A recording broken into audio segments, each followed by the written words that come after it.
Namaste. Welcome to our continuing series, Evenings with Shadalu. Namaste. Namaste. Happy to be with all of you. Today we have a special session and we will be introducing spirituality to children.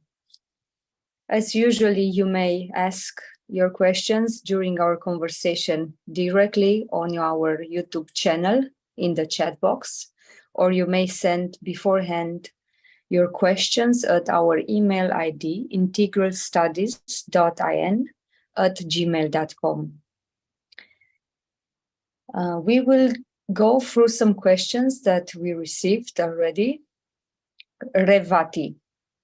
I seriously started turning towards the divine a little late in my life. It's deeply nourishing. When should I introduce to my child the inner cultivation of practices like meditation? Yes, this is such an important question that we have been waiting for many weeks to take it up as an overall theme itself for discussion. I have already in the past, in response to a question of why so much time for children's education, I had already given a response there, highlighting the importance of children and their education as literally defining the future humanity. It's the reason why, when the circumstances came up in this way, the mother started the school at the Sri Aurobindo Ashram, and her attempt was as if to try to raise the new humanity, cut off from the old world, entirely based on the new values of a new consciousness within the environs of the Sri Aurobindo Ashram itself, where not only that consciousness was being built up with an intensity, but there was a community living, or at least trying to live by those values. But having already discussed those things, I won't repeat. I will share rather a more personal angle,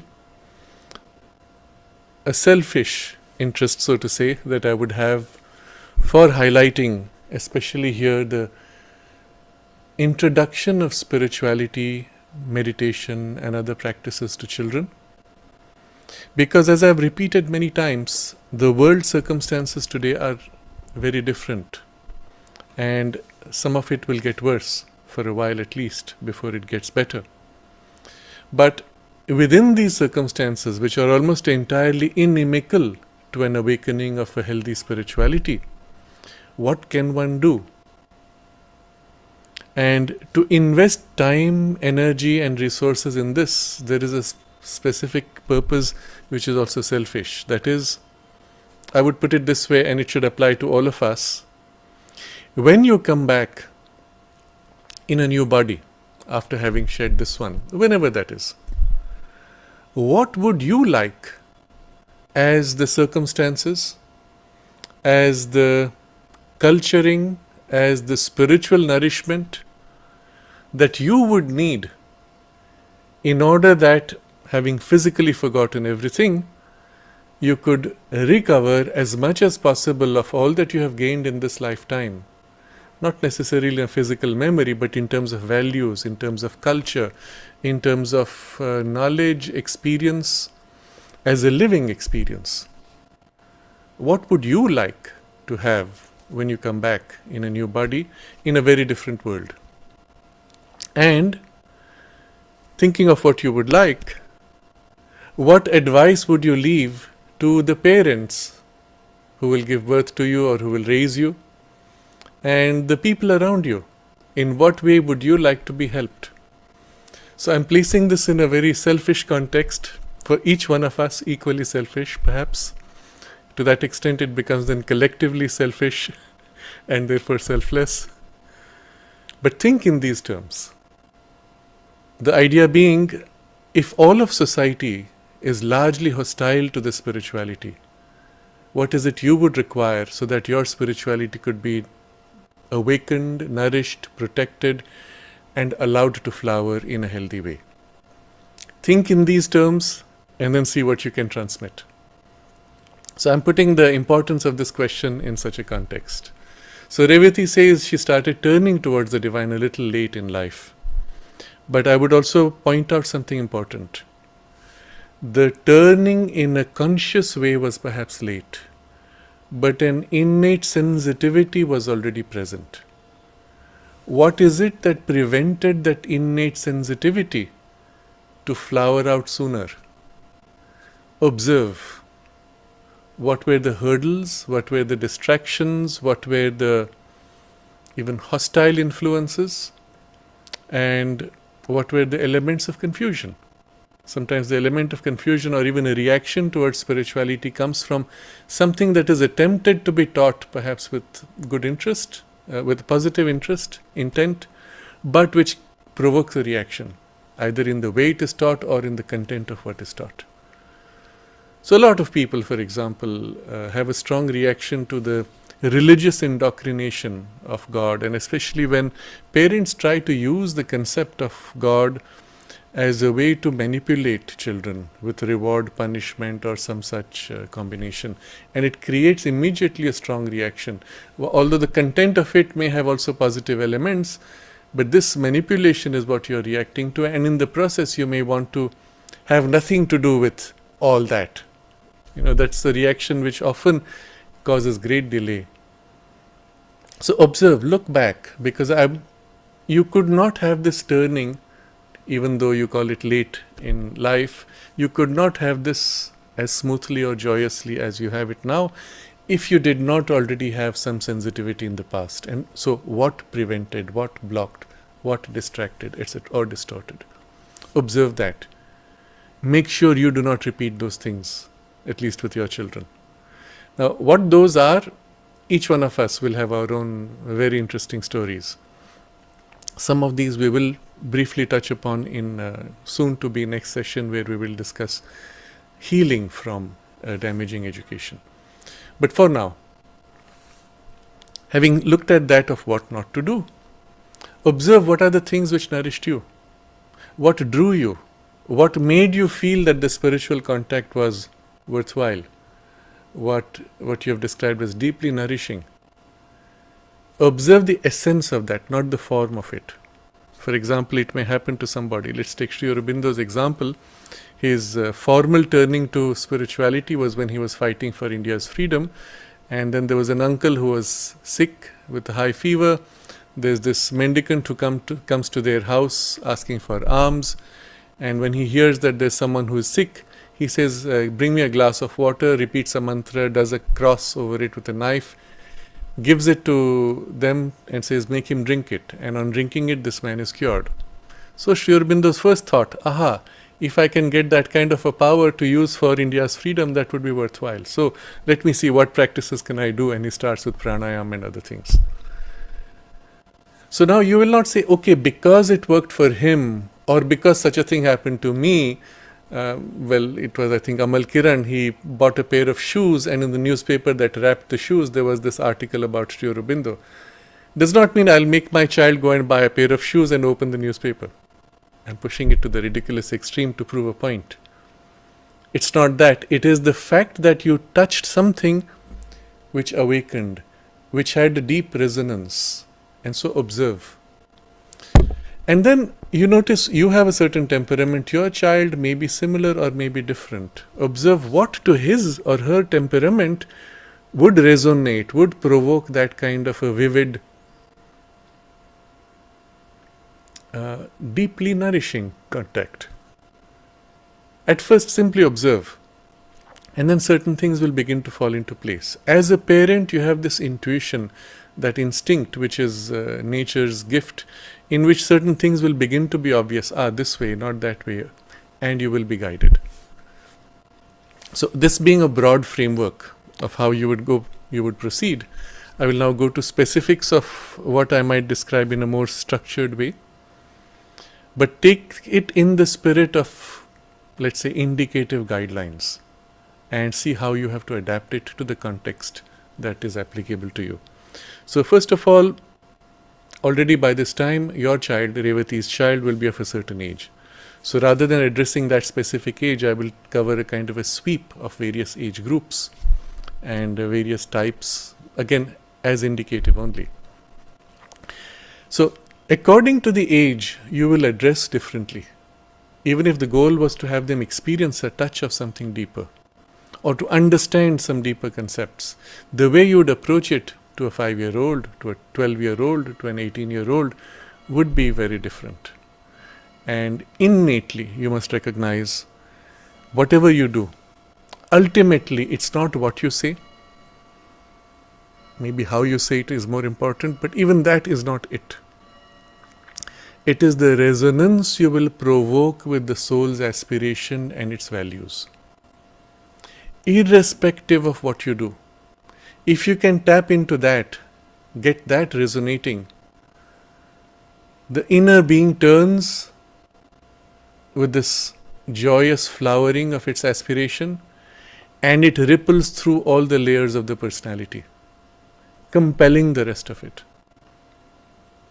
Even where the inner being is half asleep, just that stirring is enough to create the ripples.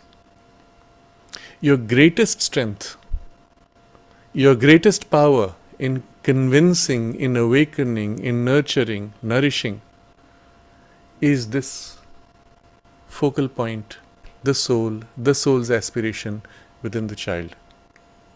Now, what in you will provoke the deepest resonance? Your soul's aspiration.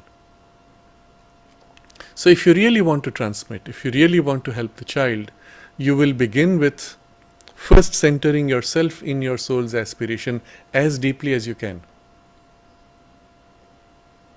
I remember sometime it was regarding somebody, there was some conflict, and there was somebody that this person respected very highly with a spiritual respect. And a friend of mine said, "Oh, tell that person that if they continue like this, you will report them to X spiritual person that they respected." And my first reaction was, never. I would never do something which would bring in a sense of fear or hesitation in meeting someone or something that they respect spiritually. Never. Because that would be like putting poison in a stream of purity. So you have to be very careful there. Do not ever allow this kind of a manipulation. It will not happen if you're centered within, in your soul's aspiration, but there will always be that tendency. You've tried to get your child to do something which you think is good, finish your homework or whatever, sleep early, be nice, and the child refuses for whatever reason. In frustration, you will say, "Oh, but," and then depending on the background of the religious or other traditions, you may say, "God is watching," or "you will have to pay the consequences," or immediately you have brought in either a fear, threat, a reward,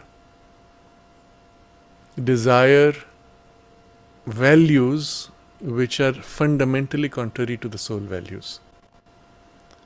And if you have done that once, you can be sure it has had the effect of creating some reaction. Hopefully, if you have done it as a mistake, you correct for it, you move on, and it will fade into the past. But if you're conscious, you will never allow such a thing to happen. This is extremely important. Even if in your family tradition these ideas are common, you must make sure this is never allowed to poison the relationship that the child will have with everything that represents the divine, the soul, and the deeper and higher spiritual values. And especially with you. If you're going to help them to awaken to that, as long as it is within that domain of interaction, you will never exercise any kind of manipulative use of power or domination. You will be a soul in evolution with another soul in evolution. The difference is only of the external personality and age.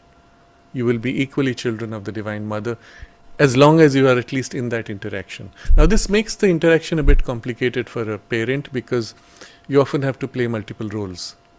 And so it is helpful if between two parents you, so to say, switch those roles, or during that interaction at least eliminate all the other kinds of interaction, other kinds of roles. So that's why I said start by centering yourself as deeply as you can. and then engage with whatever it is your interaction will be. Second, although I said according to the age you will approach differently, you will find occasionally some children are far more mature than their biological age. So their psychological age may be much more or sometimes less, but they may also have a spiritual dimension which will be far more mature, which is quite interesting.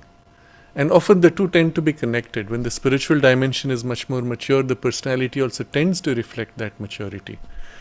And sometimes we see children even in 5, 10 years old, and there's this depth in the personality, and you can see, this is a very mature soul. Sometimes it comes out in unusual words, in unusual behavior, or some kind of a deep sense of equality. They're not flustered easily, or they're equal with everyone and everything, always looking at something deeper, more positive, less selfish perspective, many variations to it. So notice particularly this aspect of the inner maturity and what I will call the soul's readiness. So in rare cases, the soul may also choose, I don't want to get into this too soon, or I want to finish something else and then I will commit to this. I'll give an example which I came across recently.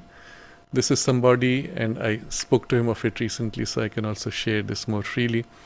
I came in touch with somebody who grew up very close to the ashram, but in a family which was not connected with the ashram.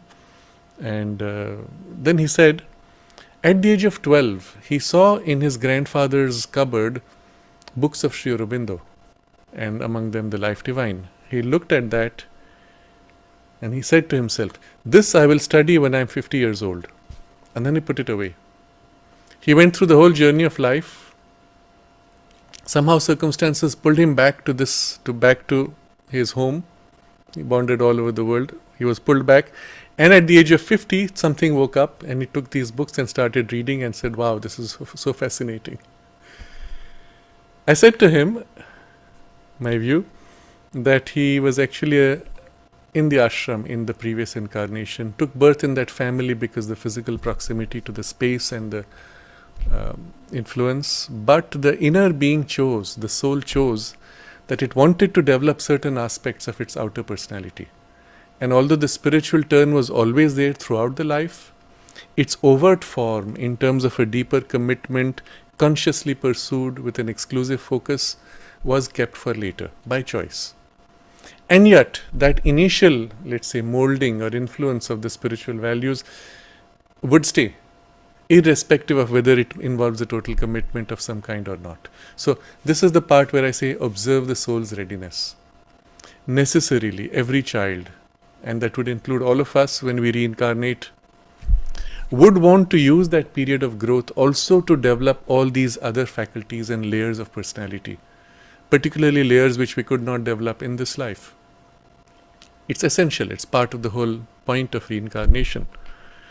But the idea is you don't want to lose this center of aspiration, and you want all that development to be, so to say, centered around this spiritual opening and aspiration. So, still the priority externally may seem to be as if more important while this is still there. So, don't be disappointed if as a parent you find your child respecting, even engaging with the spiritual dimension, but wanting to engage with other things with, let's say, greater enthusiasm. If that's happening, either it's soul's choice or you're doing a bad job about introducing the spirituality. You'll have to see which one it is, and maybe a combination of both.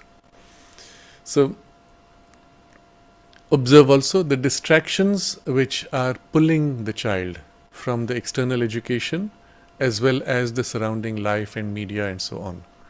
And you must watch carefully, where necessary, counter it. For example, if you see a value coming in from outside which is contrary, and the child is of course swallowing it unconsciously, you have to say, look at this, that's what they say, but it's not like that, this is how it is. You must correct it. And the child will sense, if what you say is more true, they'll sense, yes, okay, that makes sense. That's right, I understand now. But then why are they saying that? And you may have a discussion or not. I remember at the age when we were about 20 at the ashram school. For some reason, the teacher had put up a cinema on the video screen.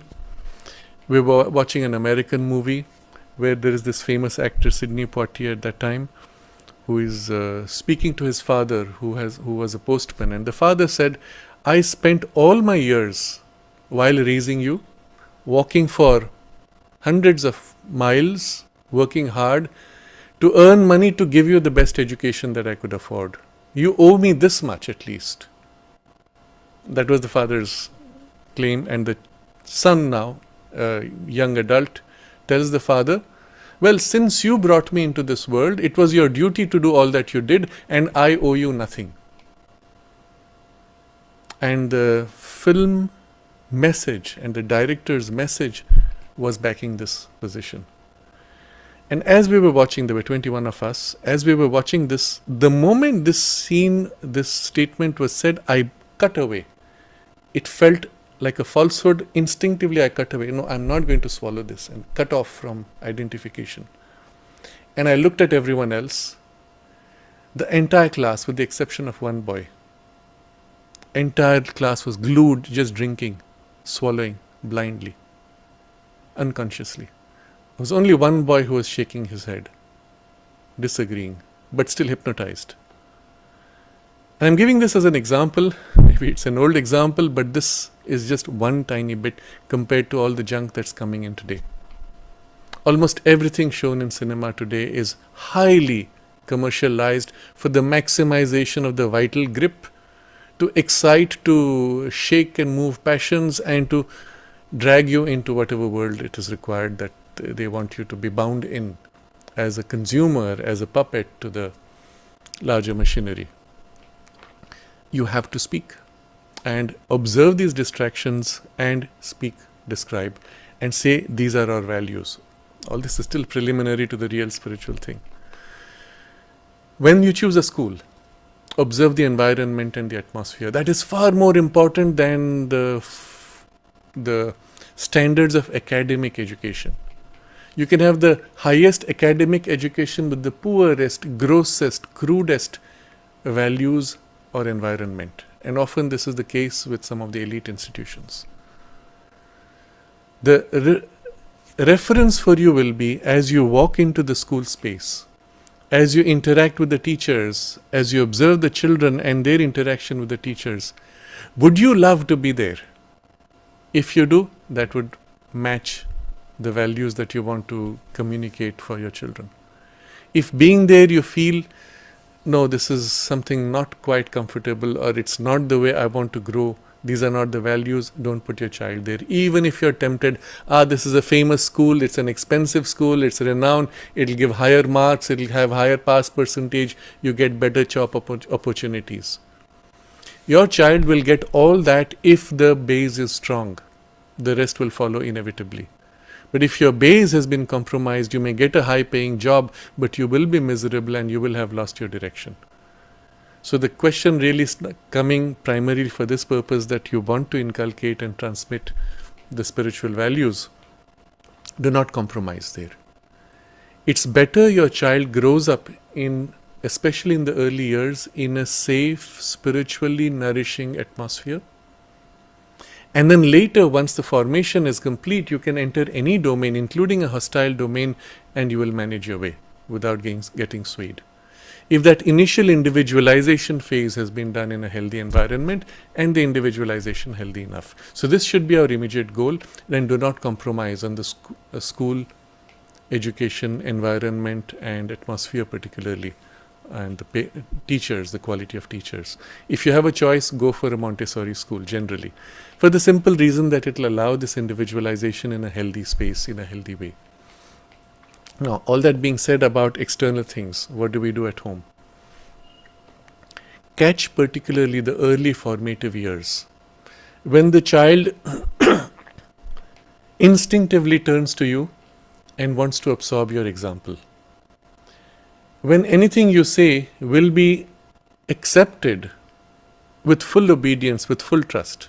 Those years, whatever number of years they are, depending on variations of maturity, all children anyway, even those who are very highly individualized and mature, will still have this tendency to open to you with trust.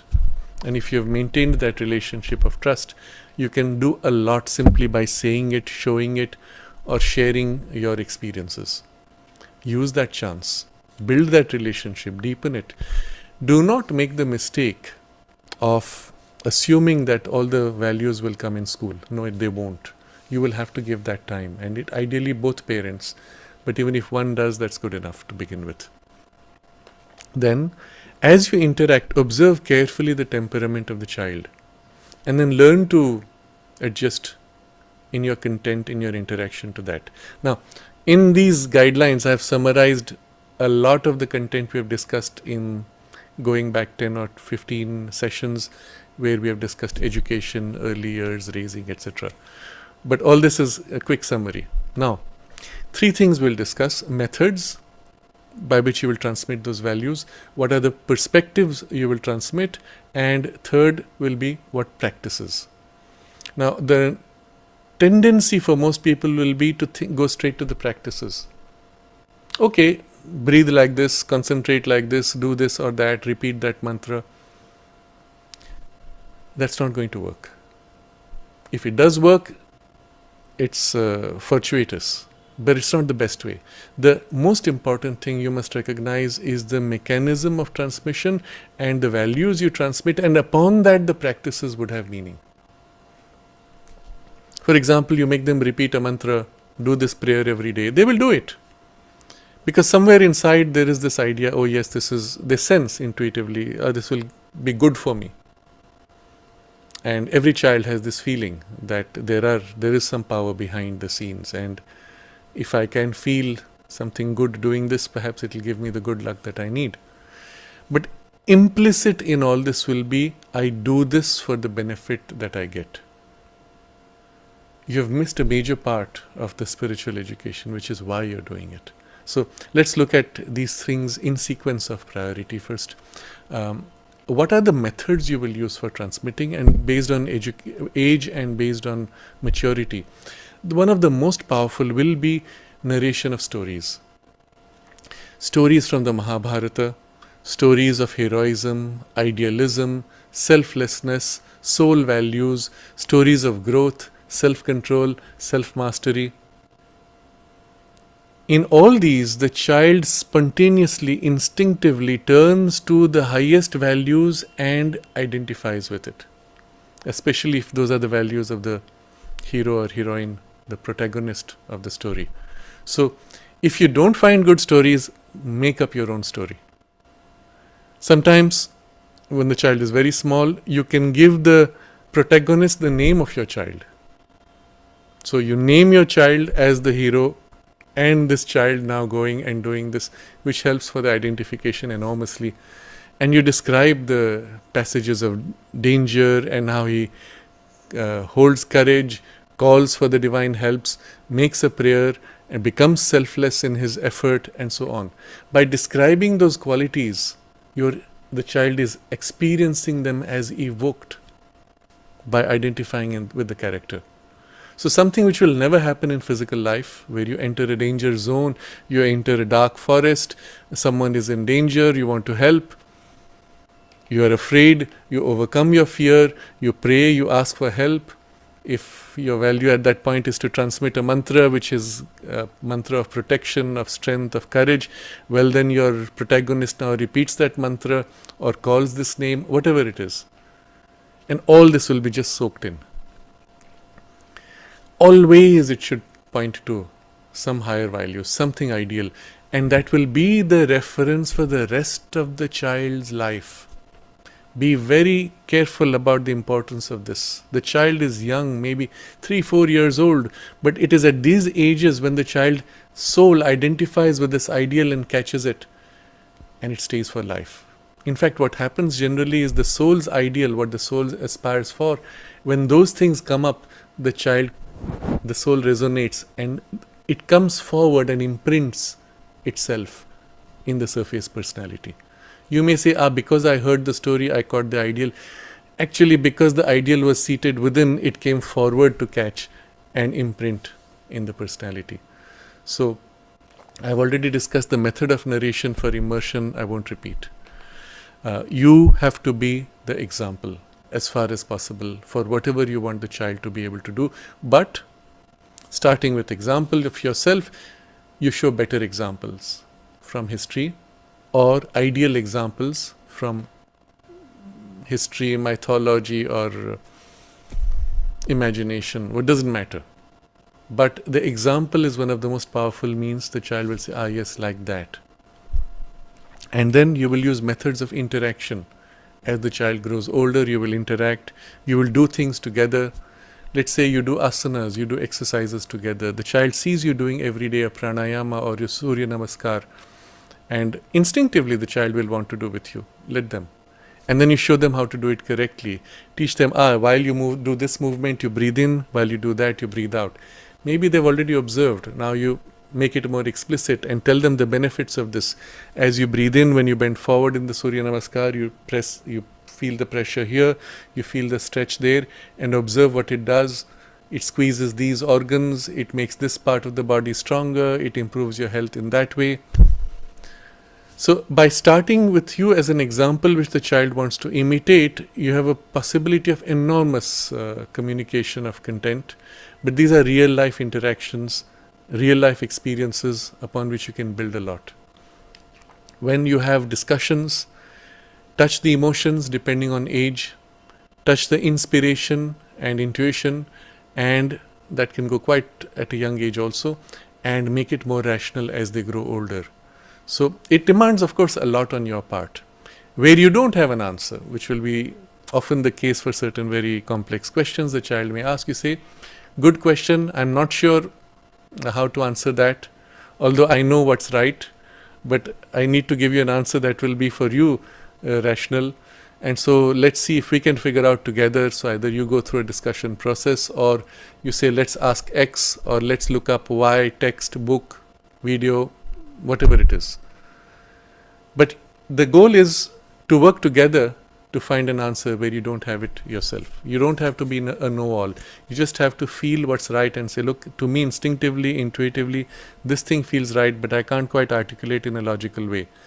Let's see how we could justify it. And maybe have the child find his own justification. So you will have those rational discussions also. You will use media such as books, discussions, lectures, videos, workshops, interactive, etc., depending on age groups. Now all these I have put in a very different category, and I put a very different category for comics, cinema, and soon we will have 3D immersive goggles and other technologies. Those I put in a different class, and I would say minimize the use of that. I'll explain why.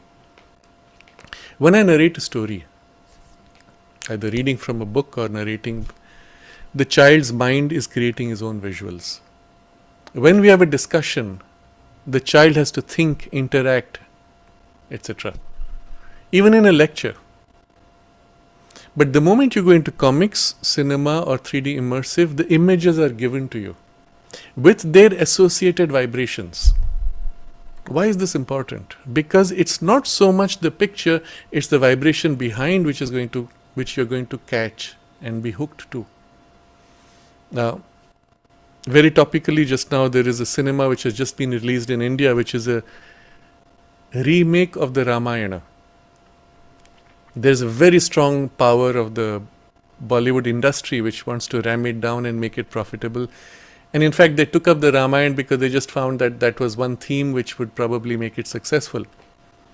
But the actors, the directors, the team behind it comes with a value system which is quite perverted. And so in the characters of Ramayana, they are not even conscious how they have perverted it. The characters are all warped. So Rama becomes like a comic superhero, all powerful, all strong. Hanuman becomes, talks in a loose street language, smart language, rude, crude. Whereas the essence of the Rama, Hanuman, or other beings in the story is of certain values of refinement of culture. Rama is the ideal man, literally, that he represents the type, he builds the type of an age. He is not a comic book superhero with strong muscles. It is the values by which he lives. To speak the truth, to do what is right, to be selfless in the right action. Hanuman is the epitome of the devotion and love in the heart. He is not a street thug who talks like a street thug. So you've taken the forms, but the content, which is the underlying message, is totally false. Now, it'll be interesting to see how the audience responds to this, in spite of the pressure of the media to pump up this movie as a success. I suspect it will fail, or they may hype up some of the numbers, but I don't think it will last long because of this disconnect. If it does become successful, I will say, oh, it's a sad day because people have missed the point. I'm giving this specifically as an example because when you look at comics and cinema or 3D immersive, what will happen is the content of the vibration behind is what will be absorbed and will remain. Not the names, not the figures. Those are stories. It's the vibration coming through. And so when you narrate, you're transmitting a vibration. Or the child in his creative world fills it with the vibration that corresponds to his aspiration. So even though you're narrating a story, the images I create are what I need. So I'm putting books, discussions, lectures, videos, workshops in a different category from comics, cinema, 3D immersive, etc. Those have value. They are very important. They are very useful when you want to show real life. You want to show them something in a different part of the world, a particular ecosystem of nature, certain animals. That's perfect. But when you want to touch higher ideals or deeper truths, and especially for spiritual teaching, you may have to be extremely careful. Even if somebody did it with a spiritual vibration, it will still not be your soul's aspiration, which might need something more deep. It may fall short somewhere. So observe, use rightly the tools and the media suitably. Now, having said this, what is it that we want to transmit? There again, I'm going to lay a broad foundation describing the values. Primarily, the spiritual values or spiritual perspectives of life that you want to convey. I'm making a list which to me feels important, but you may have your own variations to the list. Certain perspectives literally change the whole sense of life. The mother narrates how in Europe, when she grew up, the idea of the divine within was something totally new. It was radical. And so when someone said, oh, the divine is within you, she said, oh my God, I never thought of that, and let me find it. And of course, she did find it within, I don't know, it took her a year or something. But she was telling this to the children in the playground, that when I was told that there is this secret to be found within me, it was something so thrilling, I could not stop till I had found it. And she said, but what is it that you're looking for? What is it? How is it you don't have that kind of interest or curiosity to find, to know? She was disappointed with that, but that's the inertia she had to deal with. But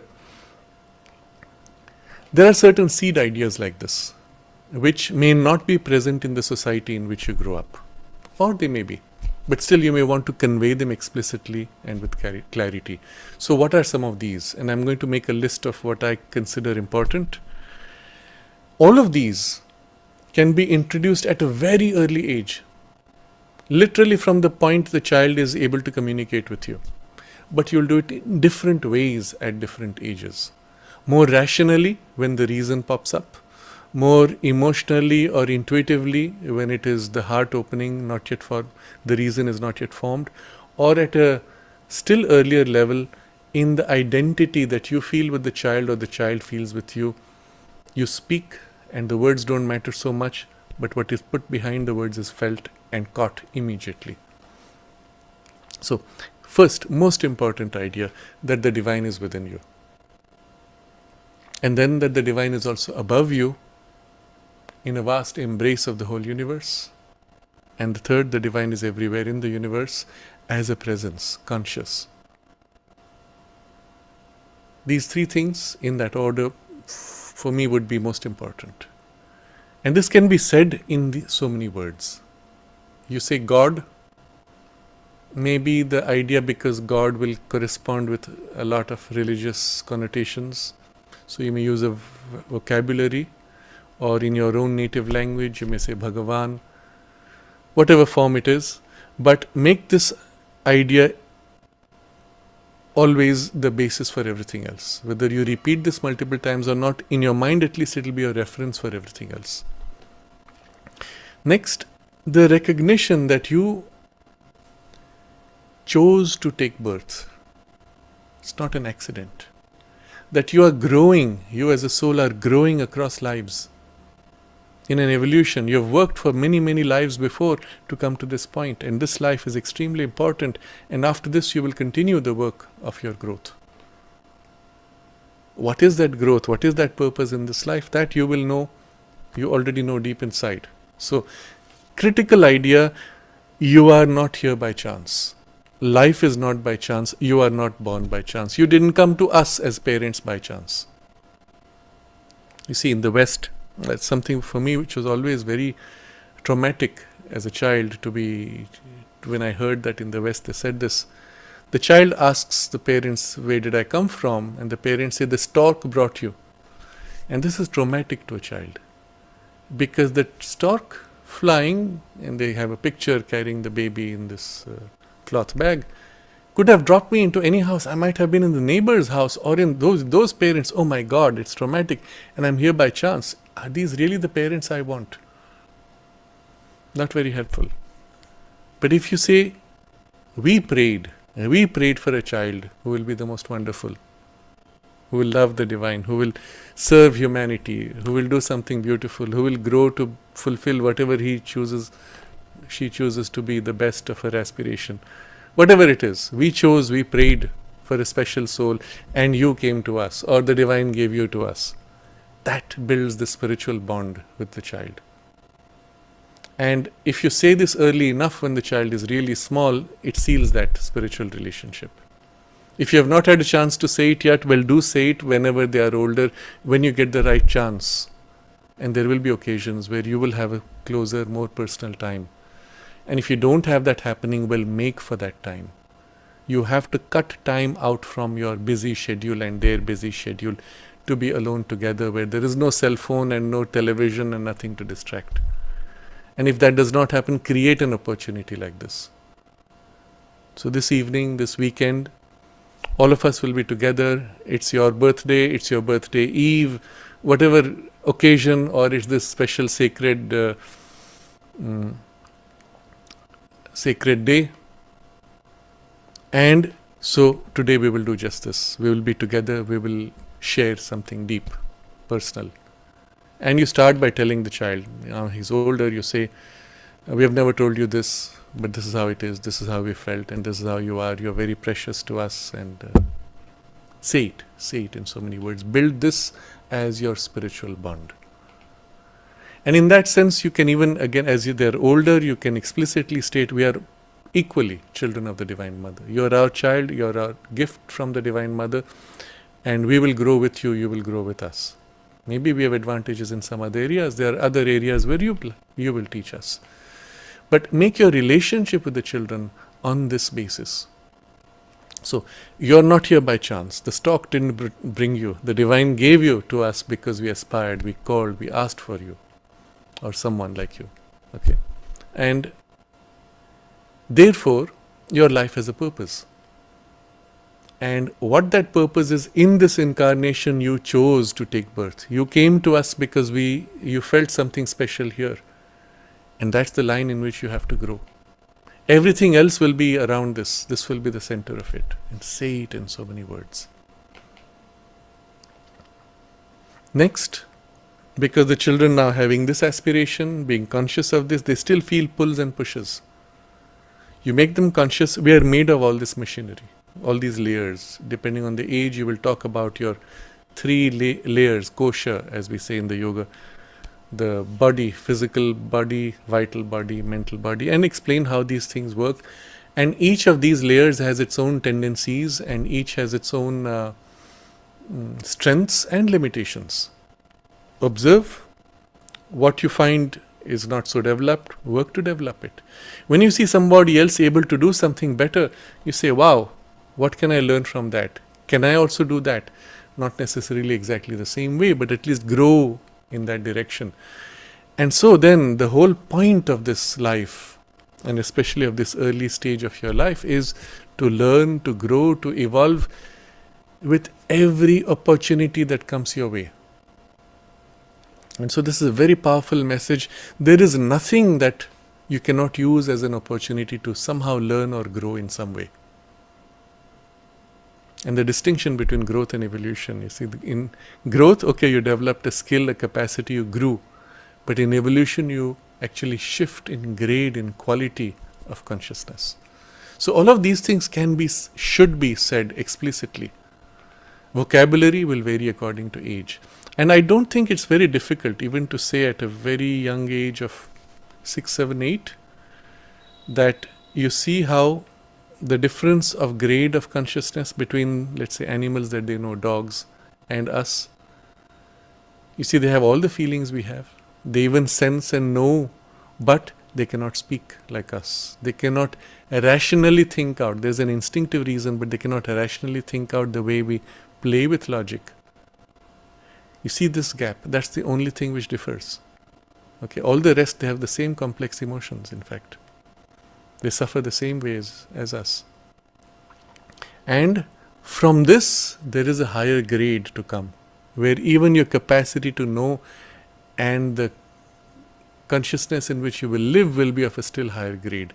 As the human is to the animal, so will be the divine being to the human as a next step of evolution. And we are here for this. Say it. What that means, how they understand, doesn't matter. According to the age, according to the readiness of the mind, they will understand it the way it makes sense.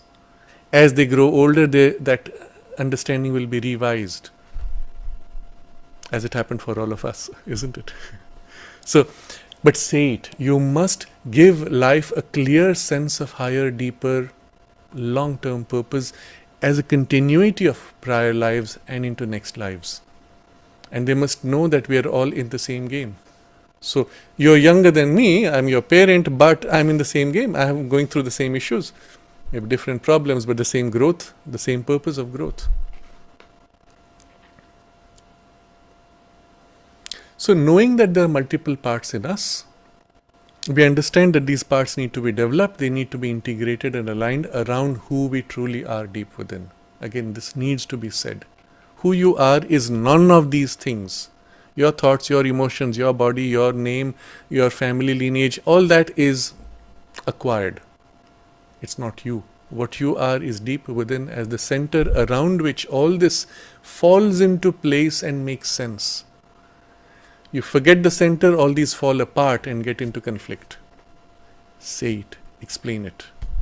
And if you can also relate it to an experience, point out, see, in this state, we are much more close to our center. In that state, when we are upset, when we are agitated, when we say things that we regret later, we have lost our center. Make them notice, observe. How centered are you? Can you come back to your center? Center yourself more deeply, and then we will speak. When you are upset, you say, I'm sorry, I went off center. Let me become quiet. Let me center myself. And you say, okay, now I'm better. Let's discuss it. So you cannot be teaching something which you're not yourself practicing, obviously, especially in spiritual matters.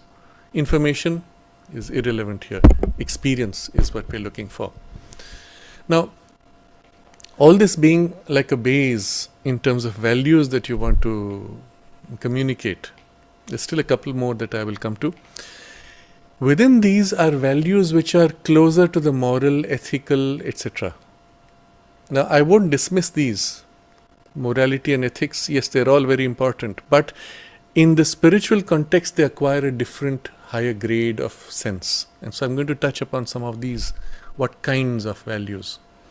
And you'll see it's not about do good because you will get rewarded or because it's good and that is bad. I'm going to something more deep. So I made a list of some of the values which I would consider to be of great importance. For example, And again, you may make your own priorities, follow the temperament of the family, the values, the lineage, the context, the culture, the national soul, child aspiration, whatever it is. We have discussed all that. So one is recognize that consciousness is everywhere. Everything is conscious. Just because it can't express itself the way we can does not mean it's not conscious. So the example is when you are asleep, or when I am asleep and you talk to me, I can't speak back. I may not even remember what you said to me when I wake up. And yet somewhere inside, everything you say is being registered. And somewhere inside, something feels hurt if you say something that will hurt. But in my surface awareness, when I wake up, I don't have the memory of it. But I will have the hurt, which I don't remember, but which is there as a pain. And so it is with inanimate objects. They cannot move. The consciousness is asleep, but it is hurt. And it responds in ways which are not always obvious to us. So if you love this machine, you take care of it. In this case, it could be your mobile phone, it could be a little gadget, it could be a little mixie in the house, it could be a paperweight, it could be a pen. You care for it. You love it. You treat it with respect. It responds. It will last longer. It will not break down. It will give you good service, etc. But if you disrespect it, it feels hurt and it doesn't know why. And at some point that hurt breaks it. The way if you keep abusing me, if someone keeps abusing me, at some point it will break something and say, oh, no more. I don't want to have anything to do with this person. And I stop functioning. I stop cooperating. Well, that happens to inanimate objects because everywhere there is consciousness. And then in plants, that consciousness is more expressive. So the plants will grow more healthy or less healthy depending on how you relate to them. They can't speak, they don't have vocal cords, but they do feel intensely. And intensely they feel love and joy, and they want to give you, they want to nourish you and help you. Make the children conscious of this. So you don't pluck a leaf at night because the plant is sleeping. You don't pluck just uselessly because the plant is, that's its nourishment, the leaf. But also it's giving you the leaf as a medicinal value. So if you have to take the leaf, you tell the plant, with your permission, may I please take this leaf for this purpose, whatever it is you're going to do. And the plant will happily give because the plant genuinely feels care and love for you. And if it's for medicinal purpose, it'll amplify the effect of the medicine even that you take. So you have to bring this awareness, everything is conscious. And then animals who are more conscious, and with them they have complex emotions, they feel enormous pain, far more intensely than us. Of abandonment, of neglect, of insult, and they go into deep depression. Some of them can just die, like dolphins can die of depression if you don't give them love, if you scold them. And so you make them conscious that they feel. Just because they can't speak does not mean they don't feel. And so everyone, everywhere, everything underlying is conscious. Never disrespect, hurt or abuse. And if you do, you say, I'm sorry. So in the Indian tradition, for example, at least in the slightly earlier phase, if you hurt somebody, if you kicked somebody by mistake, your foot hit even a rock, you would say sorry. And you still find some of the older people, they will bend down and do a pranam and say, I'm sorry. I didn't intend to. So somewhere this thing has to become immanent in your consciousness, in every activity, that everything is conscious. It's not difficult. You start early, but the problem is many of us as parents don't have it because that was not transmitted. We lost it somewhere along the way. Well, start living it and transmitting these. Next, you make effort when interacting with others to understand their viewpoint, to understand how much effort went into it. So when my teacher shared this, MP Pandit, he shared this, that when he was asked to write review for a book, he wrote something which was critical, and his teacher Kapalish Shastri said, don't do that. You're not conscious of how much effort that author has put to bring out this book. Be aware of that, and then whatever you do as a criticism, you take into account this perspective. And for my teacher it was important. After that he was very careful. He never gave anything which was just critical for the sake of criticism. If it was criticism, it was constructive or informative.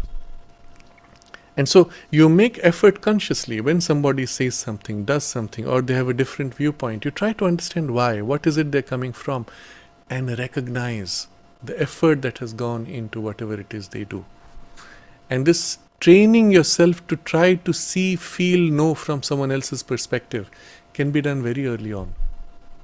And again, a lot of all this, what I have described now, can be done if a child is small through stories. So as the protagonist goes into the forest, he asks the first plant, which is the way, and the plant shows like this. Okay, or the tree communicates this, or he's tired, he hugs a tree and says, give me energy, and the tree embraces him with energy and nourishes him, and he wakes up from the sleep refreshed. Many ways you could say that. Or from the other point of view, you'll say, okay, so this protagonist now thinks, what is behind this behavior? And he understands that person, having gone through all those experiences of life, now is hurt here or afraid of that, and therefore his behavior is like this. So what can I do to form a bridge? And so because this is part of a story, the child now says, yes, that's the way to think, that's the way to understand. You don't need to preach. Through the story, it just comes in automatically as something to be done or which can be done. And the soul catches and immediately puts that into implementation. Of course, if you're older, you will take a different approach. So what I'm describing here in terms of the values and attitudes, how you transmit, we have discussed, but according to different ages, there are many ways in which you could transmit. Next, a very important value system is recognizing, and it's a continuation of this idea, we are all in it together. We are one big family. Humanity is one big family. And over the lives, we may have taken each other's places. See, we've been on various sides, and if you have a border where you have a conflict, I've been there, you've been here, and we have exchanged sides. We've been across at various times, perhaps in different cultures, or faced similar things in other cultures. Just because we don't remember with this physical memory does not mean that it's not there. And so you never criticize somebody for whatever it is they may have as a limitation or incapacity or ignorance. You've been there. You've been through the same issues. Rather, what would you have wanted when you were in that state? You would have wanted somebody who knows better to show you, hold your hand and help you. And so that's what you do. Because you were there once. Now you should understand better because you were there. So the idea that we are one big family and we have all these different kinds of experiences across different cultures, across the ages, and we are all here to help each other as part of this huge awakening of evolution. In terms of the efforts you make to do your best always, these are deep-rooted values. To do your best in spite of or irrespective of praise or consequence or recognitions. Everything you do, you always do your best with full concentration and use it as an opportunity to grow. Now, this is one of the values which has been sadly lost in the, let's say, younger generations, where the opportunistic character has become more common. But those who are less formally educated by the modern education often tend to have this quite spontaneously.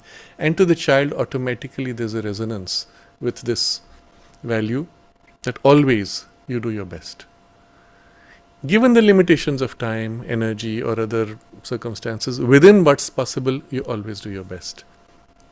And not for praise, not for consequence, but because that's how you do it. And that's your value system.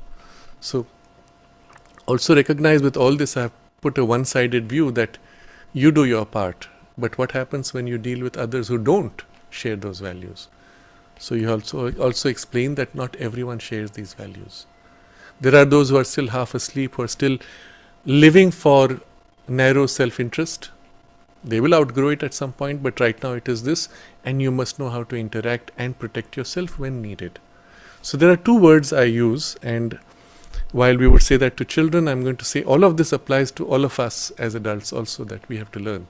So I'm going to speak of these two words, and I use this very often when discussing certain problems people have with others who don't share their values. So these two words in Sanskrit are auchitya and adhikara bheda. I will elaborate. Auchitya, uchit, that which is the right thing at that moment. So, in any given situation, there is a right thing to be done at that moment, which is the true action, true speech, true thing to do. Dharma at that moment. The moment changes, circumstances change, perhaps it requires a different response at that moment. But there is something which is appropriate, would be the translation of the word, for that moment, for that circumstance, in that instant sometimes. Try to feel what is appropriate and do what is appropriate for those circumstances, always. So this should be a constant effort on our part in everything we do. The appropriate response required. The second term is the distinction of competence. That's how to translate. Adhikara bheda. What value, what worth, what competence one person has is different from somebody else, and you have to take that into account. So when you have made an appropriate action, the appropriateness also will be modified by who is on the other side. So in the Bible, I think, is this phrase, you don't throw pearls to pigs. They don't value it. But you would give pearls to those who would value it, and to the pigs you would give the things that they would value, right? So there is a distinction of their competence, of their value system, or of their readiness. And so you have to give or do what is appropriate for that distinction, and then upon that comes this appropriateness. How much do you give? So somebody asks for help, let's say it is food or finance, you have the means, maybe you don't have, you say, I'm sorry, I'm unable to help, but I will do something else.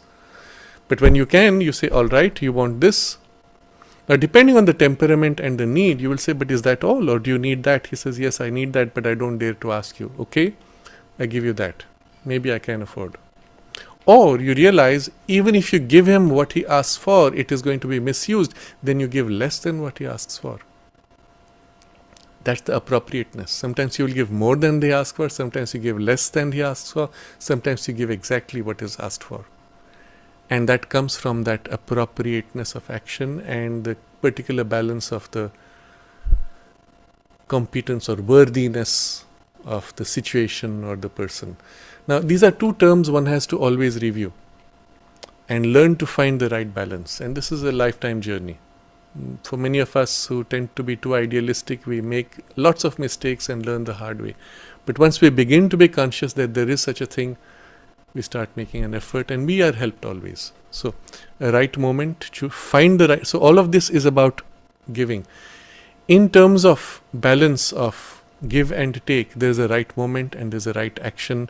You should know how to take, receive, or whatever it is that's required. Sometimes seize an opportunity before it slips. And all of these are part of a cluster of values associated, which relate to action.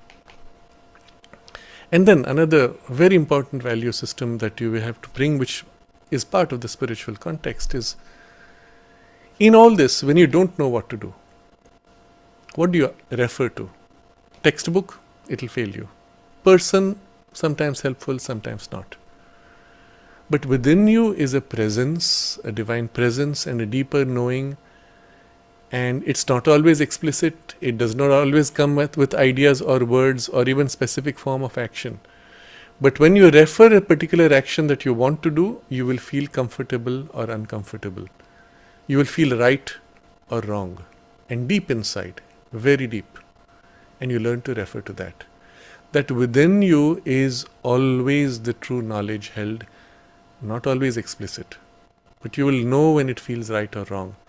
And learn to refer to that to assess whether something is right or wrong. Sometimes you say, I want to do this. It feels right, but it feels half right.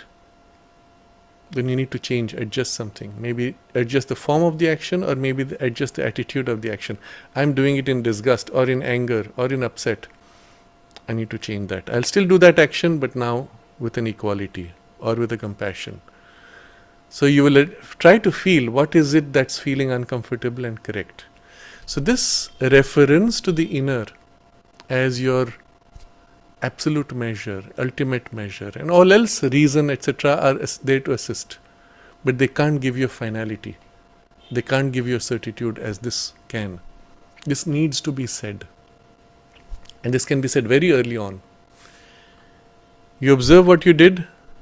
What did you feel within you as you did it or as you were about to do it? And the child says, yes, it doesn't feel right.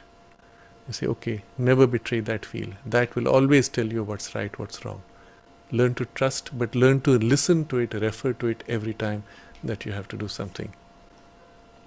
And then, as a consequence of this, comes another important idea, that every time you do something which feels right, you're drawing out some potential. Every time you have a challenge and you overcome, you're drawing out a capacity and building, creating, growing.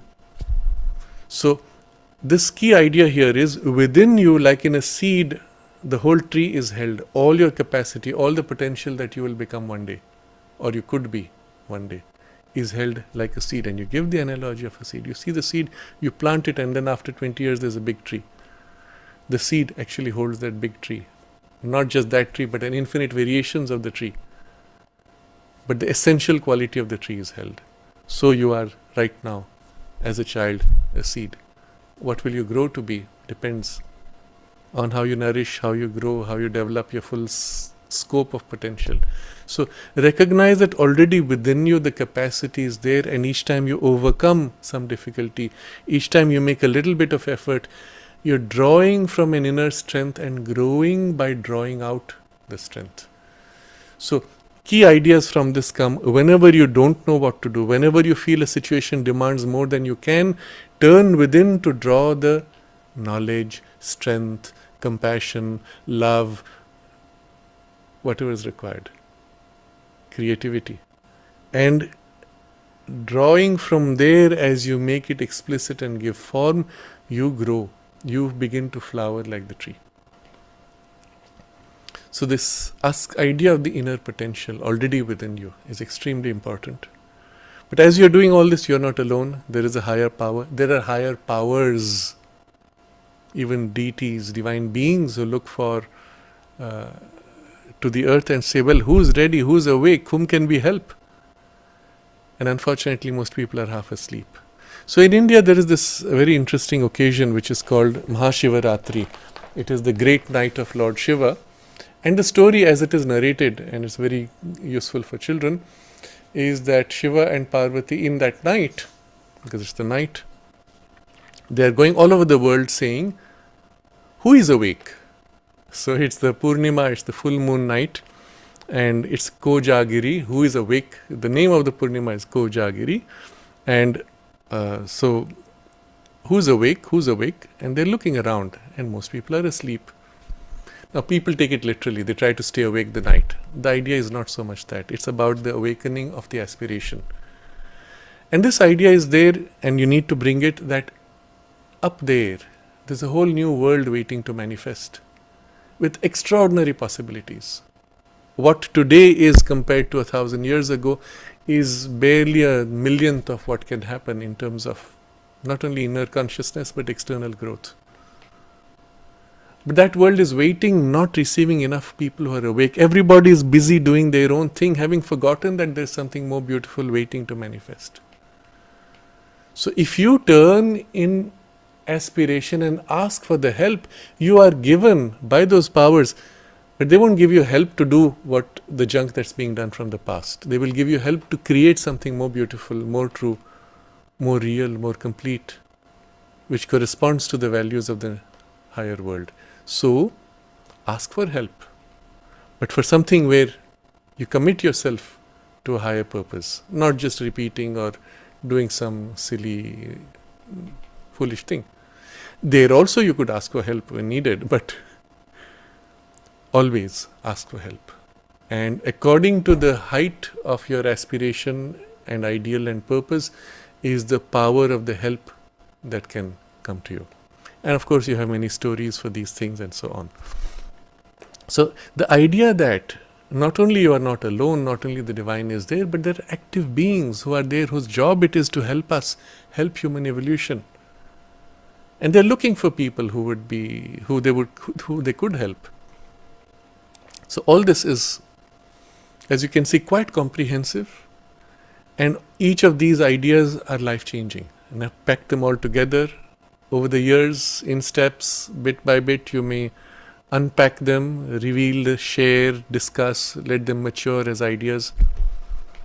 Critical to all this is your concept of the divine, which will then define your relationship with the divine, and then give you the opportunity to rely on the divine with complete faith and complete reliance.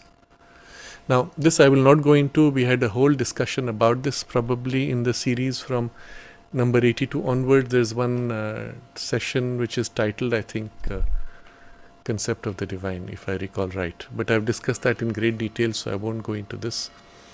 And it relates to that whole idea of the ascetic life versus the affirmative spirituality. So all of those you can look back and see how to implement. But this is going to be critical. Because if we take the more superficial religious idea of concept of the divine as somebody sitting up there with a judge's stick ready to reward and punish, it makes the relationship one of fear or transaction, of a kind of a blind servitude or obedience, not really one of a nurturing, loving, joyous self-giving. So it's important to not separate the divine from the world, but to consider the world itself as the expression, as formed of the very substance of the divine consciousness. And we are a part of the awakening of the divine that is taking place. But there is the aspect of the divine always above, pouring all possibilities and helping us to grow and so on. So this is very important. With it will be the relationship of the divine.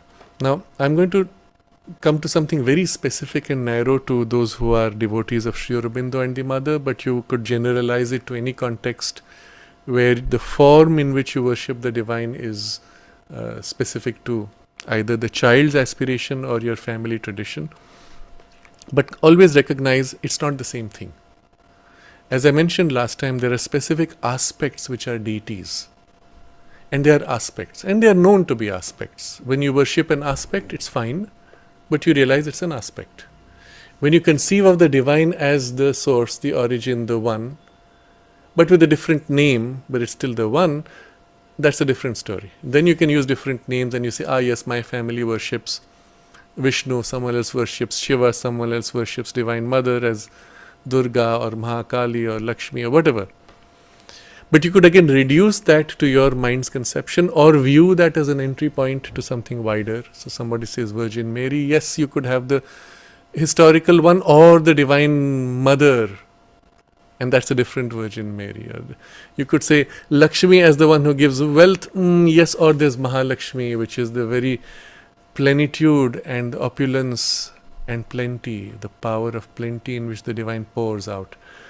And so there are differences. Wherever possible, as far as possible, let that be an entry point to the highest and most complete conception of the divine. So you may have the historical Krishna, but Sri Krishna is the Lord as he presides over the whole universe, as the master of the whole creation. And so this needs to be communicated. You say that these are symbolic gateways, sometimes they are physical incarnations of that, but still through this we relate to that which is who is everywhere, who is in everyone and within your heart and in each one's heart, and so on. But here, because for us this is the form in which we relate most easily, we open our heart, well, that's the entry point. But this distinction needs to be made. And so the concept of the divine, the relationship you set, etc., will flow from there. Again, depending on your family traditions, you may have certain rituals or relationships. As long as the child finds it helpful, beneficial for the growth, it's wonderful. Having said all this, which was specific to the values and conduct and ideas and relationship with the divine, the sense of life purpose. So the child will still say, yes, my friends are doing this. I was asked, what will I do when I grow up? So and so they are going to go for this job, that business, etc. what is it I'm here for? This needs to be stated again. Yes, you may do this job or that business or that skill or that line of work or excellence or creativity, knowledge, courage, whatever. But all of those are incidental to something else, or they are a means for something else, which is what? Observe yourself, organize yourself, master yourself, and evolve in consciousness to your full potential. This needs to be said. Then you will do it this way or that way or the other way, and maybe a combination of various ways. No problem. And finally, two important concepts which are essential. One, that there are inner and higher worlds, entire worlds, of which physical world is a very, very tiny part. And it is our destiny to experience all these worlds and to engage with all of them, and even to wield a kind of a mastery in all of them. And looking back within our world, the perspective of an evolutionary history. So history is not about what happened when it happened, but in what way consciousness grew through those events. So that's evolutionary history. A spiritual history, in what way the spirituality has evolved and what are the stages it has been through. And depending on the culture and national space in which you are, either the human journey of awakening or the specific national journey in India, specifically what form that would take, or other civilizational or cultural space in which you are, and how that has grown, and then link it to the larger journey of humanity. All of this create the context, the worldview in which the basis and purpose of the spirituality is now applied, practical, real, and linked to your purpose of life. Otherwise, it falls into the old religious mold. Oh, you do your prayer so you get your good luck, pass your exam, get a good job, get a good marriage, get healthy children, or overcome ill health. That's not spirituality. That's transaction. At best, it's a religious turn which is preparing you for a spirituality. Okay. But since the question is really about a living spirituality, without this larger context, spirituality is separate from life. And this is one of the biggest errors of human history. Even in India, where the entire civilizational turn was to integrate the spiritual with life in practice, with the turn to asceticism, the spirituality had to be as if kept separate, although parallel, and deeply respected but separate. It came with the ascetic phase. And now there's again the affirmative spirituality, and the two have to meld. But in what way? What's the basis? What's the place of spirituality in life, or life's in spirituality? Well, all this which we discussed is that. Unless this is there, whatever you may do as practices will again be cut off from life. It's like the businessman. Every morning he gets up, does his prayer, puja, sometimes for an hour, repeating several chants. Then he goes into his business and does exactly what's required for the business, the way he has been trained, or is opportunistic. And when he gets his profits, he says, see, I do my prayers, so I get my profits. And maybe there's a truth to it, because those prayers and japa and build a certain power. And if he has a strong vitality, it can act to amplify certain attractive forces, even of wealth. But did you change in consciousness? No. You just wielded a greater power to do exactly what you are able to do right now, in consciousness terms. The growth in consciousness happens when this becomes the purpose of the work you do.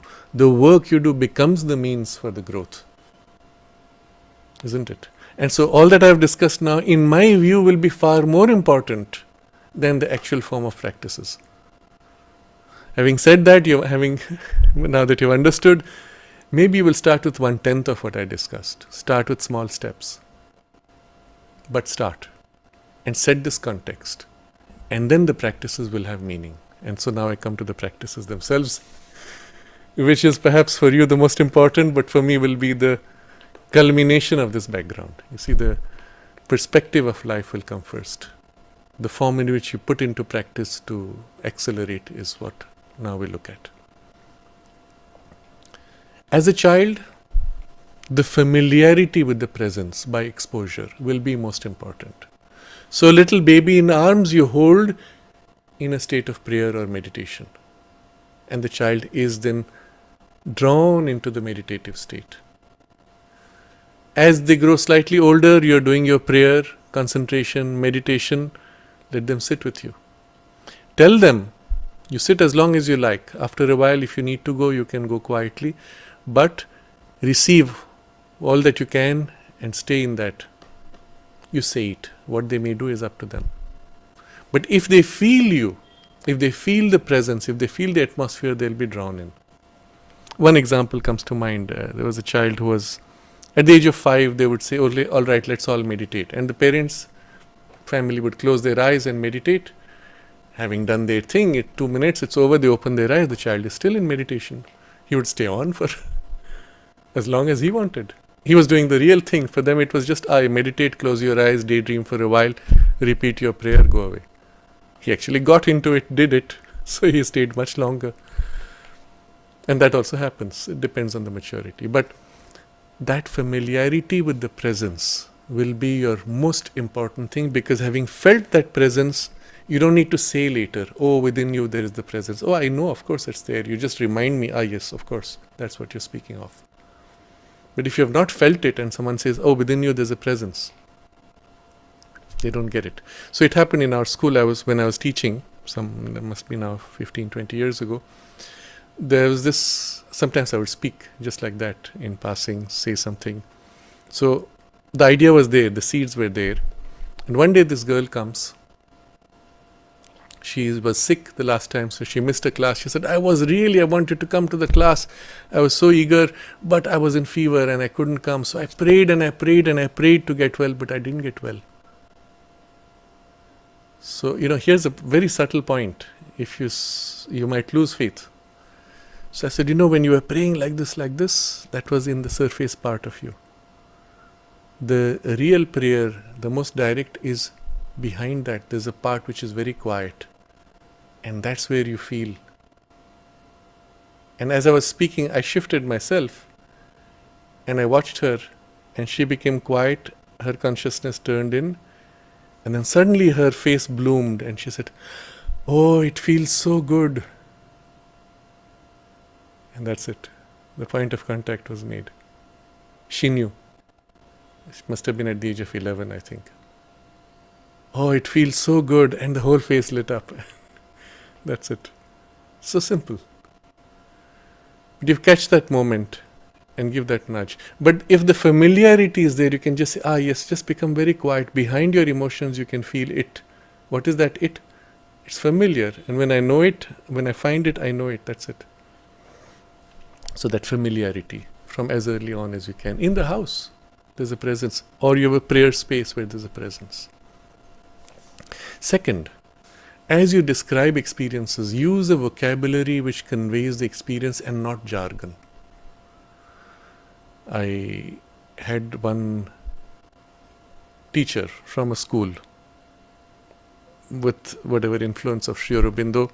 He decided he had to teach them spirituality, so he made them learn by heart so many definitions. And he says, see, my school is so great, my children can tell you the definition of evolution. Here, you child, tell me, what is evolution? And the child goes, evolution is a progressive emergence of ta-ta-ta-ta-ta-ta. And you could see he had understood nothing. He had just learned by heart the words. You can see how useless that is. But if you had gone through an experiential explanation, you see how the seed draws the soil, recasts the soil to become plant. Plant tissue is nothing but soil which has evolved. And so on. You can make them go through, see, experience, interact. Yes, that's evolution. Same thing will happen with our body. Not just our body, our consciousness, our mind itself, the consciousness, the awareness you have of your mind will become of a higher grade. And what will it be able to do? It will be able to experience oneness with everything. It will be able to experience all knowledge because it will feel everything inside out and know everyone and everything inside out. Yeah, that makes sense. So there are ways you can transmit depending on the ages, but avoid jargon. Use a vocabulary which describes an experience to help them get to it, and then say, this we call evolution. And why do we use that word evolution? Well, evolution is the same evolve, revolve, unfold. So there's as if a folded thing which unfolds, revealing itself like the seed unfolding. So the ways you can communicate that makes it real and living. We've still not come to practices. So now we come closer to the practice aspect. Naturally, you use according to the temperament of the child, the action, karma, yoga, heart, devotion, bhakti yoga, or knowledge, jnana yoga, as starting points. And depending on their nature, so let's say as a family, well, every weekend we go and do our service for this. We offer service there. Or every day we will do this as a service to the divine. And some activity, whatever it is that you do, you call it as an offering, as a giving of yourself. You say what is required, what's the attitude with which we do, and do that with a concentrated way as a service to the divine. And depending again on the cultural context, let's say you are in a beautiful environment of nature, then you conceive of nature itself as this temple of the divine, where the beauty of the divine is revealed in full richness and complexity. And as you do this, you're going to offer this to the divine in nature. So nature is not the divine in nature. When you're helping somebody, you'll do it as an offering to the divine in that person, or to the divine in the universe, etc. So some form of active service to the divine, or it can be without a physical dimension, just the devotional self-giving, or in the mind, the sense of consciousness opening, giving itself to the presence and receiving the influence. Observe what works for the child and start with that which works. Depending on temperament, one or more even simultaneously could be done. Then in the actual implementation of integration of these practices with life, before you start anything, you pause, step back, concentrate, center to feel the divine presence within you, or invoke the divine help from above. And then holding that, linked to that, you start doing the work. And when you finish the work, you pause again and offer thanks for all the help.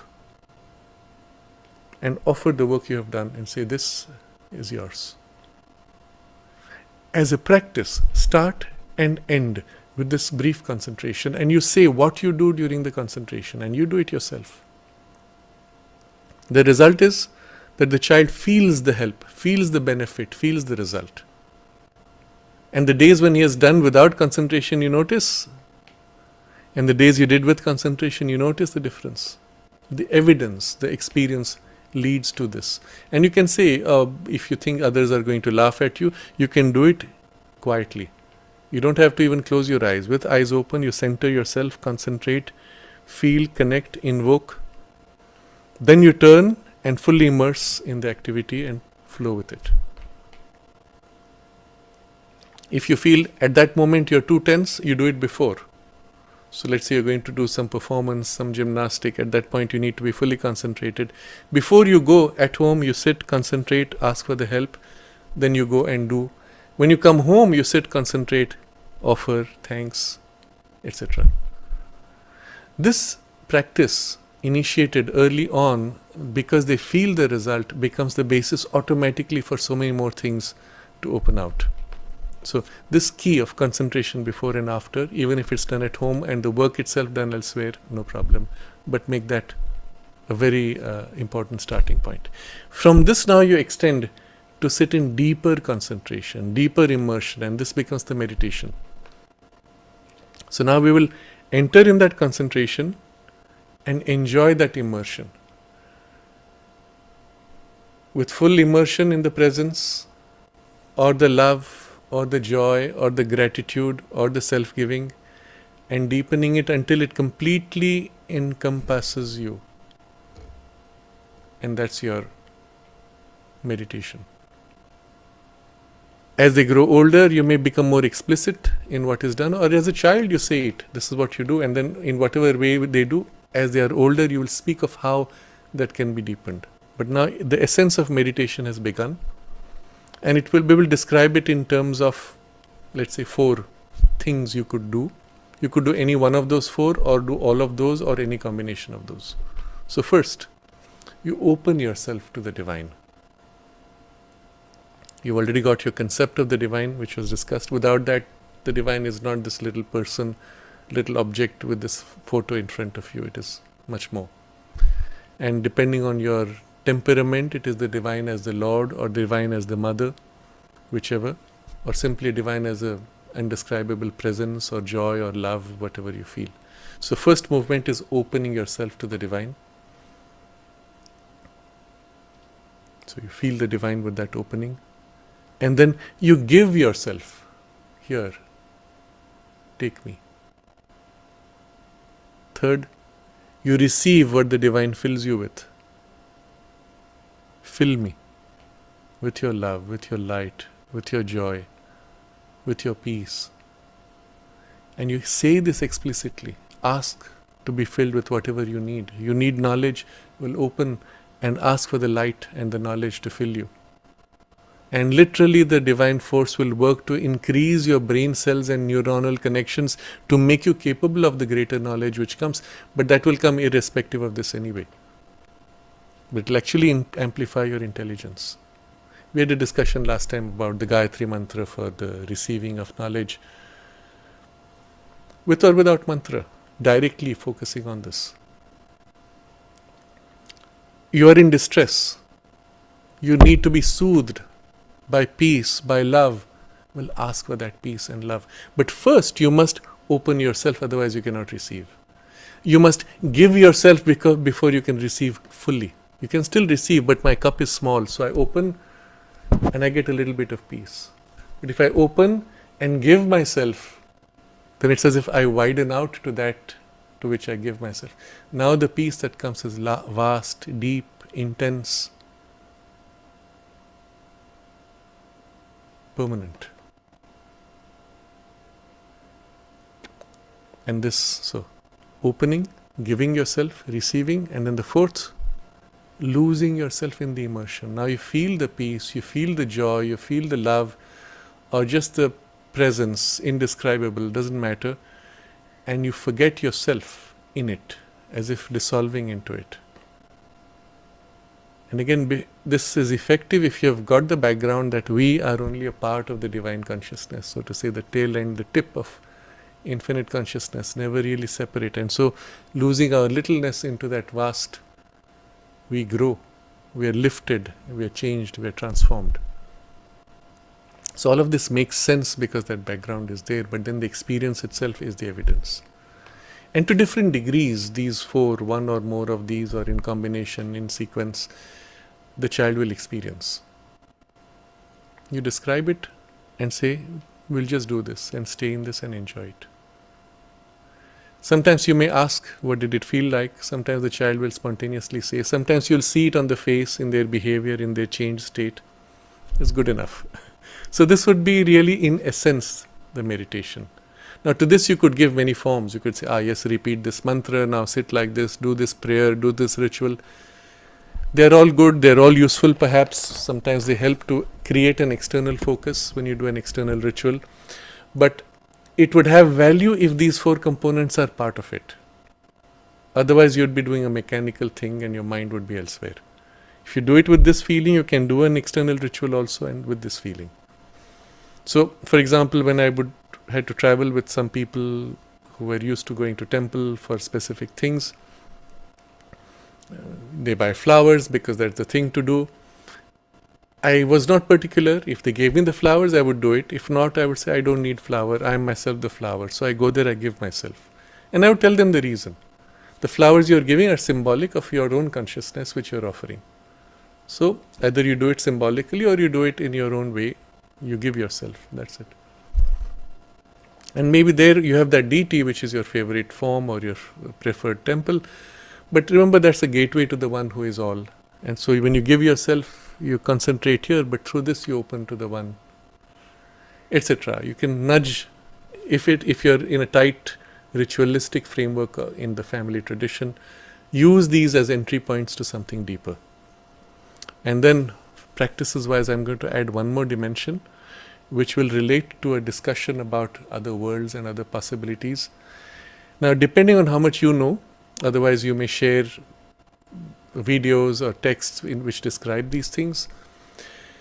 Make the child conscious that everything we are today is just the beginning of so much more that has still to be awakened within us as capacities and potential. There are deeper layers of reality within you as there are worlds within and around you and above you. And so to become conscious of these and conscious of interactions which we are having all the time without knowing, because we are deaf, dumb and blind on those levels. And so to speak of them, to speak of these worlds, to speak of these potential, speak of the power of intuition by which you can know anything you choose to, because the power exists within you. You're just not conscious of it. But it creeps through, it sneaks through cracks in your mind, through gaps in your mind. When your mind pauses briefly, plop, something drops in. To be able to empathically feel and know things, to be able to telepathically sense, to receive intentions or trends even of circumstances. Before something happens, there's a whole build-up of energies, and to be able to sense, yes, something is not quite okay. These are profound ideas, and you will see very interestingly some of the most successful cinema have actually caught these, or rather the cinema became successful because they caught these. One of them is Star Wars, the original series. I don't know the new recent series that was built further, but in the original 3 at least, when you had the Jedi Masters, the Master would say, I can feel there's some disturbance in the Force. Well, literally that's how it is. So by the way, the person who wrote the text of the Star Wars was familiar with the Mahabharata, took many concepts from the Mahabharata, and particularly that evil is nothing but good which has been perverted, and so to say can be released from its evil if it is undone, and so on. All those concepts are there, which is what made it such an extraordinary, inspiring movie, because it touched deep spiritual truths and made them accessible through these very superficial symbols or forms and events. So we can go much deeper because you have greater knowledge, and tell the child you should be able to sense it. Or I will go so far as to say you already have the ability to sense it, but you have to pay attention. You're not paying attention. You're too busy focusing on your physical senses. Pay attention to that deeper sensitivity and you will sense things. And I'll even say you already sense things, but you don't pay attention. You don't give it the importance you should. And then sometimes you sense things in a mixed way, and you must learn to discriminate and distinguish. And particularly then you should be able to feel at that inner level and have the communion with the plants, with the animals, even with objects, and of course with the divine. Isn't it? So all this you speak of and say, you must develop these things. And I'm going to add one more thing, which is out-of-body experiences. You should be able to eventually even step out of your body, go around, experience higher worlds and come back.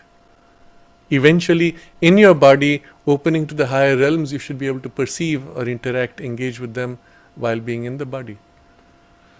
So all of these are part of our potential, but start where you are and say it, and where needed, narrate stories. We have many incidents narrated by the mother, by Sri Aurobindo. In other traditions, the theosophical literature is full of these kinds of fascinating occult stories and so on.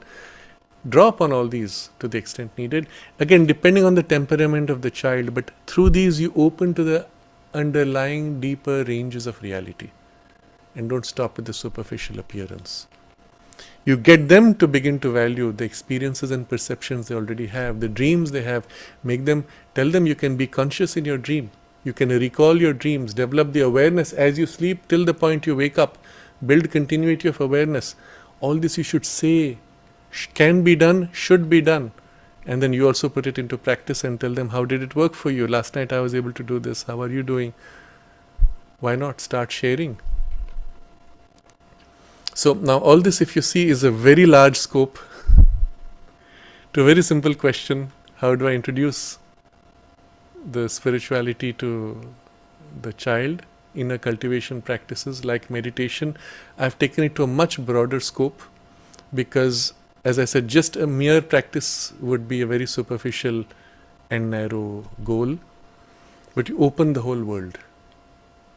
Their inner, the outer, inner layers, potential, purpose of life, across lives and everything else.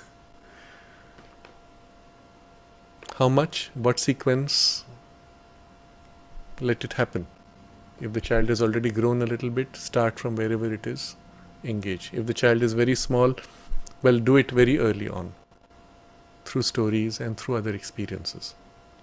Even you can, if you have read some of Mother's stories, how she was, when she was a child, she would practice going as if projecting her consciousness to see what's happening in the next room.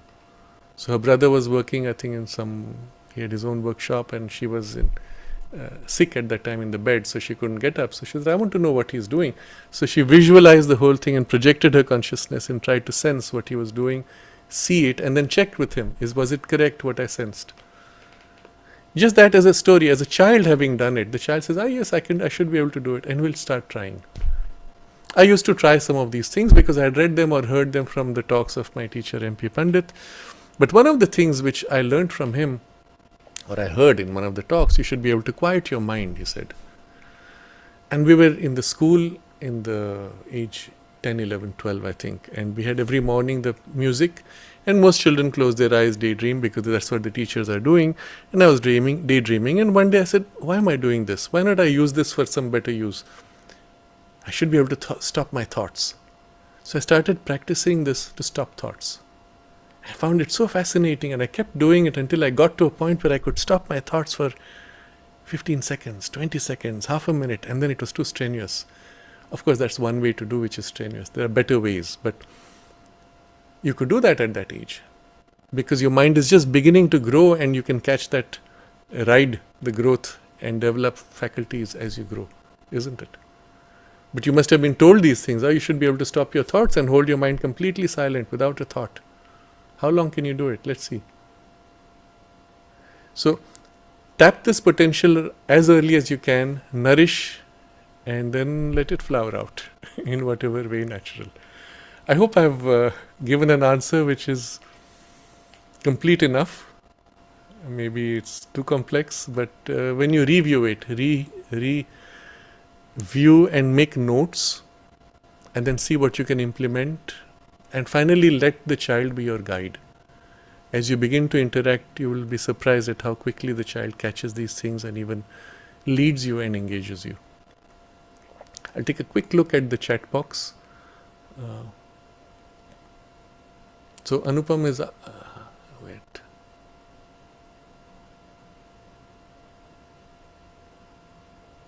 So Akhilesh is asking, is it possible to rewrite your destiny and astrology of a person with spirituality? Yes, you must tell that to the child. Destiny is not fixed. Destiny is what you make of it, or rather what you choose from the soul. That's your destiny. Astrology is only rhythms of nature forces. You can ride the waves. You see, if there's a tidal wave, you can ride the wave and the wave will carry you, or the wave will drown you, or the wave will break you, depending on what level you engage with. From a spiritual poise, you can ride any wave to any outcome. So you can be master of your destiny, and you must say this to children. Anupam is asking, in case of my daughter, when I'm trying to narrate a story to her, she refuses and says, let's play. Even if I convince her to listen to the story after a few minutes, she becomes restless. What's her age? I would want to know that ideally for a useful response. But then it could be that the child is too young to have the imagery that your story is, or your story is too abstract for the child's value system and accessibility. So match the content to something which the child can get. If she asks to play, then let the play be the story. So let's play. You're going to be this character, I'm going to be this character, and you're narrating a story through the play. You don't have to reduce the story to just an imaginative thing, because she wants something more physically sensible, play that. Or if she's playing with dolls and toys, you lay them out. You're going to narrate the story of Ramayana. And so Rama set up his army like this, Ravana set up his army like that, and then many ways you could do that. Of course, this is not for your daughter. For her, it would be a different story, but you can set up objects or draw images as you narrate the story or have her draw images, the images can be very crude, don't worry. It's rather the sense of the narration. It's also very likely that when she's saying she wants to play and not have stories, it means she wants contact with you. Is it that you're not getting enough contact with her? Is it that you come home and she's been waiting for you a long time? She's craving your energy and your affection and your love. Then the play is the way that you're going to interact, literally exchanging energy. So then observe what's the kind of play she wants. Throwing things back and forth, exchanging, doing things together. Observe what she needs and first fill that need, and then you will find you can direct or guide that need to something more deep. Of course, I still don't know the age, so I can't say very precisely, but I think you get the idea.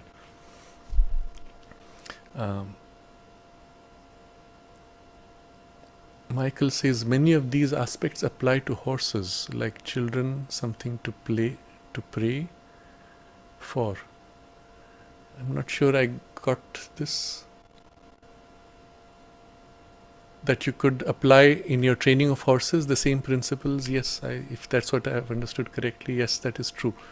And what I have described in terms of training are universal principles, and so you could apply them even with other pets or animals, and in the way you build the relationship with them, etc. Of course, these concepts you may not communicate, but you can build the relationship on the basis of these principles. RG is saying it's very sad that there is a very big gap between one aware person and the whole family, and with fully closed doors. Yes, if that is the case, doesn't matter. Sometimes a soul chooses to come into a family just for one person, and it can be a grandparent, because that's the spiritual link. And then you have the responsibility, you have the greater responsibility. And there are ways to do it in which you help the child manage the closed doors in the family. I remember there was one case which I know personally very closely, where the child actually came because of one grandmother who was in the family. The parents were very good, very cultured and good people, but totally closed to the spiritual. And this child had a very deep, rich inner life. So one day he shared with me this. He said, I was on my bed and I was drawing Om. And my father came and said, what are you doing drawing 333? And so I said, what did you do? He said, I just went, ha ha ha. So he knew how to deal with his parents. They didn't like him being interested in spiritual things. But being with his grandmother, he could open his world and flow with all that. So you have to see what you can do to help the child and nourish, and give them the tools, equip them to manage these other contrary influences or closed doors. Vivek is asking, any way to rescue my child who is now an adult? How can I help her go to the divine? The same thing what we have discussed at the level of principles is what we have discussed. Now you have to see how to engage. What is it that is her priority? So perhaps she is now, as an adult, she is engaging with life and obviously facing difficulties, as everyone does. So you say, look, I know you're going through this difficulty. I found great help, great solace in these things. So in asking help for the divine, in starting my day with a concentration, in offering thanks at the end of the day, or offering the work, or when I struggle with success and failure or tensions at work, if I do it in the spirit of consecration, I do my best as an offering to the divine, I come away with less stress, and then I'm able to do better my work, or I feel fulfilled rather than stressed at the end of the day. So now engage with what she is looking for, what she needs. Now obviously it may have a tendency, which I have criticized earlier, as a transactional religious relationship, but initially that's an entry point.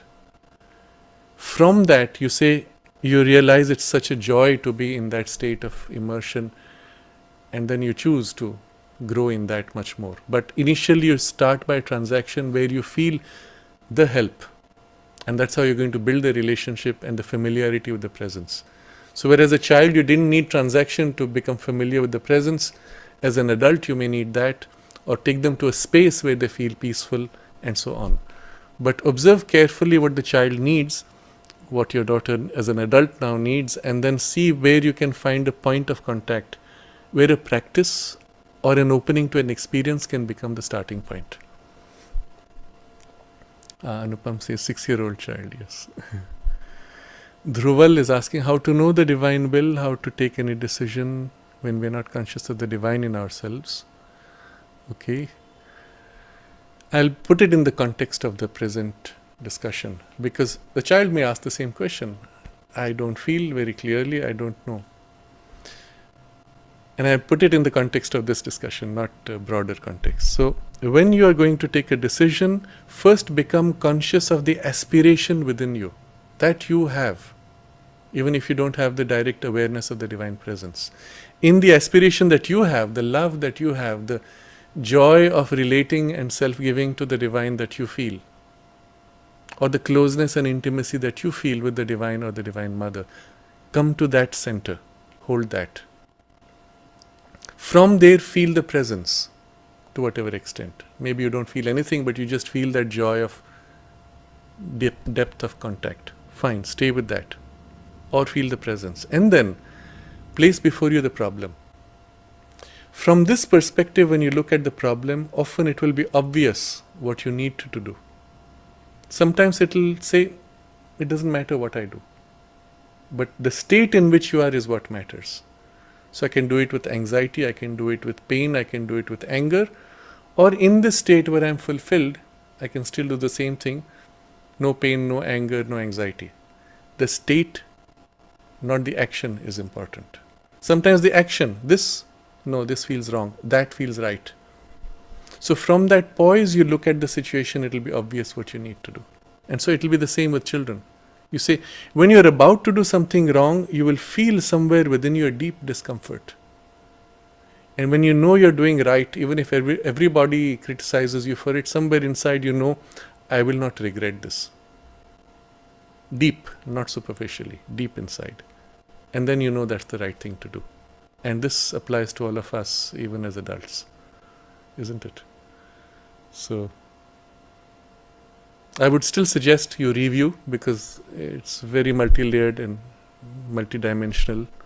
Review this, start with the elements which are easiest to apply, but as you put into application, you will also get a sense of it and build gradually, bit by bit.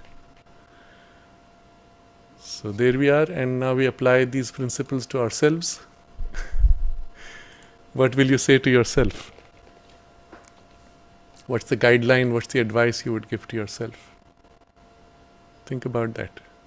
What should be your next step in life? What should be your next priority in life? What should you be doing now? Think about this. What is it you're lacking that you feel the need for most? Review that.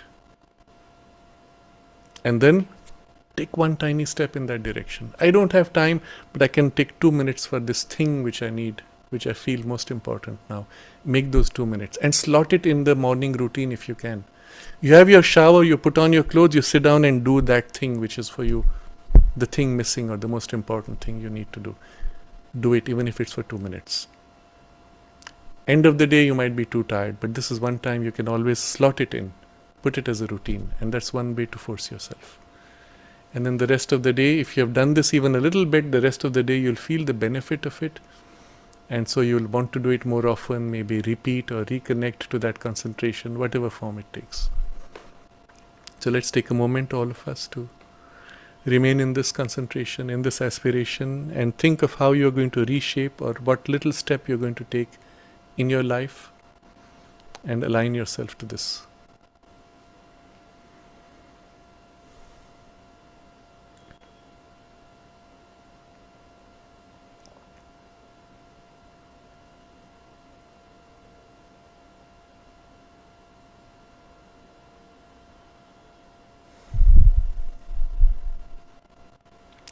Namaste.